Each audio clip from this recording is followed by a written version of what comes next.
So we're asked which point best represents the location of the cube root of 81 on the number line. And the cube root of a number means that you're needing to find the number that when you multiply it by itself 3 times over equals this number inside of the radical right there.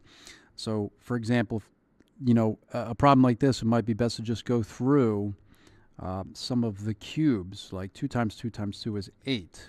Okay, 3 times 3 times 3 is 27. Okay, 4 times 4 times 4 is 64. 5 times 5 times 5 is 125. And you can tell we've gone far enough because our number 81 is somewhere in between these two numbers here, the 64 and the 125. So essentially what that's telling us is that our value is going to be between 4 and 5. Okay, pretty much eliminating A and B. Okay, also eliminates E. So we know that it's either going to be C or D. So how do we choose between these two? So let's consider the two numbers that we are between. 64, okay, and we can drop 81 in there. That's our number.